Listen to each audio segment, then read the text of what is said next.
Everyone, welcome to বাবলিস cooking corner. আজকে আমার কাছে কিছু পালং শাক ছিল। এ দিয়ে আজকে আমি রেসিপিটা শেয়ার করব। খুব দারুণ লাগবে রেসিপিটা, অবশ্যই দেখবেন। এখানে পালং শাকটাকে ভালো করে আমি ধুয়ে নিচ্ছি, আর ধুয়ে নেওয়ার পর এটাকে আমি বোটা সমেত নিয়েছি। একটুখানি জলে এটাকে আমি এবার একটুখানি ব্লাঞ্চ করব। খুব বেশি আমরা এটাকে কুক করব না, 1 থেকে 1.5 মিনিটের মতন গরম জলে দিয়ে এটাকে এবার আমি তুলে নেব। তো এইভাবে করলে পরে এটা দারুণ কালার আসে আর দেখতেও দারুণ লাগে। এবার ২ মিনিট হয়ে গেছে, আমি এটাকে তুলে নিয়ে ঠান্ডা জলে দিয়ে দেবো সঙ্গে, সঙ্গে। এটাকে কিন্তু খুব বেশি আমরা কুক করব না। তো সঙ্গে, সঙ্গে এটাকে তুলে আমি রেখে নিচ্ছি। যেকোনো হাতা দিয়ে বা কোনো কিছু দিয়ে আপনারা তুলতে পারেন, আর তুলে নিয়ে এটাকে সঙ্গে, সঙ্গে কিন্তু ঠান্ডা জলে দেবেন। এটা রুম টেম্পারেচার জলে দিতে পারেন অথবা বরফ জলেও দিতে পারেন, কোনো অসুবিধা নেই, যাতে এটা ঠান্ডা হয়ে যায়। তো এবার আমি এটাকে বের করে নিয়ে রেখে দিলাম। সমস্তটাই বের করে নিয়েছি। আর এই জলটাকে আমি এবার ফেলে দেব। এই জলের কিন্তু আর প্রয়োজন নেই।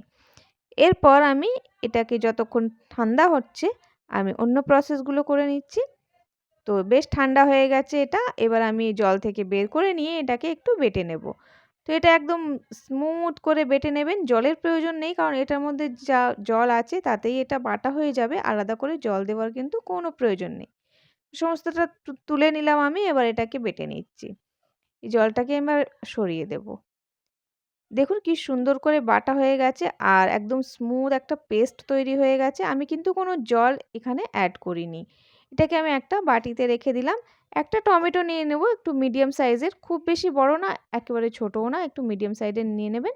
আর এটাকেও এবার আমরা বেটে নেব। বেটে নিয়ে এটাকেও একটা পেস্টের মতন তৈরি করে নেব। তৈরি করে নেওয়ার পর আমি দেখাচ্ছি, এই দেখুন তৈরি হয়ে গেছে। তো এইভাবে দুটোই আমাদের রেডি আছে। এবার আগের প্রসেসগুলো আমরা করব। এইগুলো রেডি করে রাখলে প্রসেসটা খুব তাড়াতাড়ি হয়ে যাবে, সেজন্য। আগের থেকেও আপনারা এটা যদি বেটে রেখে থাকেন তাহলে সেটাও ইউজ করতে পারেন। এখানে আমি পনির নিয়েছি 200 গ্রামের মতন। এটাকে একটুখানি উষ্ণ গরম জলে নুন দিয়ে ভিজিয়ে রেখেছিলাম।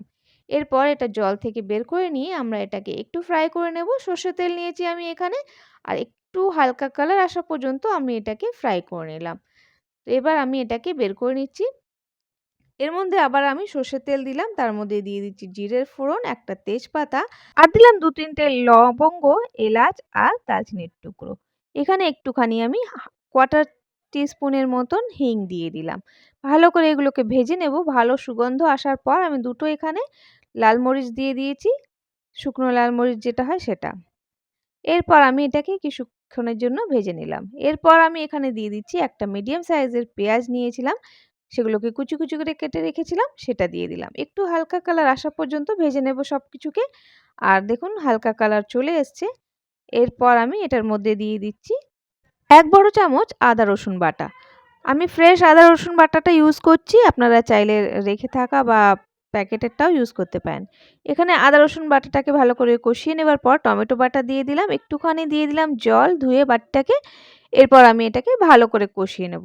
তো কিছুক্ষণ পর আমি অ্যাড করছি জিরে গুঁড়ো 1/2 চা চামচ, ধনে গুঁড়ো 1/2 চা চামচ। এখানে দিয়ে দিচ্ছি এবার আমি লাল লঙ্কার গুঁড়ো 1/2 চা চামচ, আর দিয়ে দেবো হলুদ গুঁড়ো 1/4 চা চামচ। দিয়ে দিচ্ছি কালো মরিচের গুঁড়ো 1/2 চা চামচ। ভালো করে এগুলোকে আমি এবার কষিয়ে নেব। মশলাগুলোকে ভালোভাবে কষিয়ে নেওয়ার পর আমি দিয়ে দিচ্ছি নুন স্বাদ মতন, আর দিয়ে দিচ্ছি এখানে সেই যে আমাদের পালং শাকের পেস্ট। কি সুন্দর সবুজ কালার এসছে না, দেখুন। এরপর আমি এটাকে ধুয়েও দিয়ে দিলাম। দেওয়ার পর এর সাথে এখানে দিয়ে দেবো 1/2 চা চামচের মতন চিনি। চিনি দিলে ভালো টেস্ট আসবে আর কালারটাও দারুণ থাকবে। তো এরপর আমি ভালো করে এগুলোকে কষিয়ে নেব। যেহেতু টমেটো দেওয়া আছে, একটু কালার চেঞ্জ হয়ে যাবে, এক্কেবারে সবুজ কিন্তু থাকবে না। যদি আপনারা এক্কেবারে সবুজ রাখতে চান তাহলে কিন্তু কালার অ্যাড করতে হবে, যেগুলো মোস্ট অফ দ্য টাইম রেস্টুরেন্টে করে থাকে। কিন্তু বাড়িতে যেহেতু করা হচ্ছে, একটুখানি হেলদি করাটাই ভালো। সেজন্য আমি এখানে কোনো কালার অ্যাড করছি না। জল দিয়ে দিলাম ভালো করে কষিয়ে নেওয়ার পর। আর গ্রেভিটা আমরা এবার একটু, গ্রেভিটা যেহেতু একটু থিক থাকে, খুব বেশি জল অ্যাড করব না, এখানে হাফ বাটি করেছি অ্যাড। এরপর আমি পুরোটাই করে দিলাম, কারণ একটুখানি কুক হবে সেই জন্য। এরপর আমি দিয়ে দেবো কাসুরি মেথি। 1 ছোট চামচের মতন কাসুরি মেথি নিয়ে এটাকে ক্রাশ করে দিয়ে দিলাম। আর গ্রেভিটা একটু কুক হওয়ার অবধি ওয়েট করব। একটুখানি বাবলস চলে আসছে, এরপর আমি দিয়ে দিচ্ছি এখানে সেই পনিরগুলো, আর পনিরগুলো দেওয়ার পর কিছুক্ষণ ঢেকে এটাকে আমরা কুক করব। আর ভালো করে আমরা উল্টে পাল্টে একটা মিক্স করে দিচ্ছি যাতে করে পনিরটা বেশ টেস্টি লাগে। ভালো করে মিক্স করার পর আমি ২ মিনিটের জন্য এটাকে ঢেকে ছেড়ে দিয়েছিলাম। তারপরে আমি এটাকে সার্ভ করব। আর দারুণ হয়েছিল। আমাদের তৈরি হয়ে গেল রেস্টুরেন্টের মতন এক্কেবারে পালাক পানির। দারুণ হয়েছিল। আপনারা অবশ্যই ট্রাই করবেন এইভাবে করে। আর যদি আপনাদের রেসিপি এই অবধি একটু ভালো লাগছে তাহলে একটা লাইক প্লিজ করবেন। সাথে চ্যানেলটাকে সাবস্ক্রাইব করতে পারেন এই ধরনের আরও রেসিপি দেখার জন্য। এই পালক পনিরটাকে আপনারা যেকোনো রুটি, পরোটা আর নানের সাথে সার্ভ করতে পারেন। দারুণ লাগবে। আশা করি সবারই পছন্দ হবে। যদি রেসিপিটা পছন্দ হয় লাইক, শেয়ার, সাবস্ক্রাইব করতে কিন্তু ভুলবেন না। আজ তাহলে আসি। আবার দেখা হবে অন্য কোনো নতুন ভিডিওতে। ভালো থাকবেন, সুস্থ থাকবেন। Bye. Have a nice day.